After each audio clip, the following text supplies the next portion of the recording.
दरवाढ कमी झालीच पाहिजे। गोरगरीब रिक्षा चालकांना लुटणाऱ्या गॅस एजन्सीचा गोरगरीब रिक्षा चालकांना लुटणाऱ्या गॅस एजन्सीचा। हे आहेत कोल्हापुरातले रिक्षा संघटनांचे पदाधिकारी राजेंद्र जाधव, चंद्रकांत भोसले, अतुल पवार, समाधान कांबळे, श्रीकांत भाट यांच्यासह रिक्षा व्यावसायिक। आज या सर्वांनी गो गॅसच्या पंपाला रिक्षासह गराडा घालत दरवाढीबद्दल संताप व्यक्त केला। परवडणारे इंधन म्हणून एलपीजीचा वापर करणाऱ्या या रिक्षा व्यावसायिकांसमोर आता एलपीजी दरवाढीचं आव्हान उभं राहिल्यामुळं व्यवसाय करायचा तरी कसा असा प्रश्न निर्माण झालाय। हे संतप्त रिक्षा व्यावसायिक कोल्हापुरातल्या ज्या गो गॅसच्या पंपावर एकत्र आले असताना तिथले गो गॅसचे कर्मचारी अभय पाटील यांनीच गेल्या 8 दिवसांमध्ये गॅसच्या दरात कशी वाढ झाली ते सांगितलंय। कसं आहे, कॉन्फिडन्स पेट्रोलियम इंडिया लिमिटेड गो गॅस ह्या नावाने हा पंप आहे, कंपनीचा पंप आहे। आणि कसं आहे, सर्वसाधारण आंतरराष्ट्रीय बाजारामध्ये एल पी जी साठ्याचा तुटवडा आहे। एल पी जी इम्पोर्ट होत नाही आहे किंवा कमी प्रमाणात होते। ह्यामुळं सध्याच्या परिस्थितीमुळं कंपनीला येणारा माल, येणारी इम्पोर्ट एकतर शॉर्टेज पण आहे आणि आलेले रेट वाढून आलेले आहेत। त्यामुळं कंपनीला पुढेही विकताना ग्राहकांची सोय होणे, तसेच त्यांना प्रत्येक पंपावरती आज रिक्षावाल्यांना गॅस नाही दिला तरी प्रॉब्लेम आहे, पण दिला तर ह्या रेटनं दिल्यानंतर सुद्धा त्यांना अडचणच आहे। मी म्हणत नाही की त्यांची अडचण नाही आहे, पण कंपनीलाही परवडणार पाहिजे ना। ह्यामध्ये त्यांना मिळण्यासाठी त्यांना कोणत्याही प्रकारे इम्पोर्ट करताना आपल्याला अडचणी आहे, तर जो परचेस येणार त्याप्रमाणे सेल रेट राहणार आहे। हा रेट फ्युचर दरवाढीला युद्धाची परिस्थितीमुळं एलपीजीचा तुटवडा निर्माण झाल्यामुळं वाढीव दरानं गॅस विकावा लागत असल्याचं अभय पाटील यांनी सांगितलं।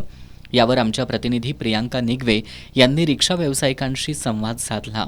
आखाती देशात सुरू असलेल्या युद्धामुळे पेट्रोल, डिझेल आणि गॅस सिलेंडरचा तुटवडा जाणवू लागला आहे। याचं कारण सांगून गॅस सिलेंडरच्या दरामध्ये वाढ करण्यात आली आहे। काही रिक्षा चालक आक्रमक झाले आहेत कोल्हापूरमधील, ते आपल्यासोबत आहेत, आपण त्यांच्याकडून जाणून घेऊया। सर, काय सांगाल, कशाबद्दल तुम्ही हे आंदोलन करताय? मुळात शासन असं सांगते किंवा गॅस कंपनी असं सांगते की कुठल्याही प्रकारे आपल्यावर विश्वास ठेवू नका, आपल्याकडे गॅसचा मुबलक पुरवठा आहे। पण या कंपन्या गोरगरीब रिक्षा चालक असू दे किंवा इतर जे व्यावसायिक आहेत त्यांना भीती दाखवत आहे की गॅसचा तुटवडा आहे। मुळातच गॅसचा कुठल्याही प्रकारे तुटवडा नाही। याने गेल्या 8 दिवसात करोडो रुपये या गोरगरीब रिक्षा चालकांना भीती दाखवून लुटलेले आहेत। आमचं इतकंच म्हणणं आहे, गॅसचे दर वाढले असतील तर सरकारी आकडेवारी दाखवा किंवा तुमची जे काय पत्रव्यवहार झाला आहे तो दाखवा, पण ते दाखवायला हे तयार नाहीत। आमचं इतकंच मागणं आहे या शासनाकडे की मेस्मा कायदा लागू होतो, या कायद्याअंतर्गत त्यांच्यावर कारवाई करावी, हा पंप सील करावा आणि गोरगरीब रिक्षा चालकांना किंवा इतर जे वाहनधारक आहेत त्यांना दिलासा द्यावा, अशी आमची शासनाकडे मागणी आहे। ह्याआधी किती दर होता आणि आता किती वाढवण्यात आला? 43 रुपये दर होता, पण त्यांनी हळूहळू 2, 4, 5 रुपये वाढवत गेले। आमचे बी रिक्षा चालकांना गॅस मिळतो ना, असू दे चालू दे म्हणत आली, पण आज सकाळी 75 रुपये होता, 15 मिनिटात त्यांनी 80 रुपये केला। हा रिक्षा चालकांच्या संयमाचा बांध आता फुटलेला आहे आणि शासनाने याची आता वेळीच दखल घ्यावी, अन्यथा आम्हाला रस्त्यावर उतरून या शासनाच्या आणि या पंप चालकांच्या विरोधात तीव्र आंदोलन करावं लागेल। किती पंप बंद आहेत तरी आता कोल्हापूर शहरात? आता सगळे चालू होते, पण ह्या पंपावर कारवाई होणाऱ्या भीतीनं कोल्हापुरातले सर्वच पंप यांच्या मेसेजमुळे बंद झालेले आहेत।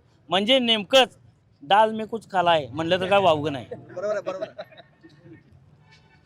नक्कीच आखाती देशाचं युद्धाचं कारण सांगून ही गॅस दरवाढ करण्यात आली असं रिक्षा चालकांचं मत आहे आणि या दरवाढीमुळे आमच्या व्यवसायावर परिणाम होतोय असं त्यांचं मत आहे। कॅमेरामन केदार भोसलेसह प्रियांका निगवे, यस न्यूज, कोल्हापूर।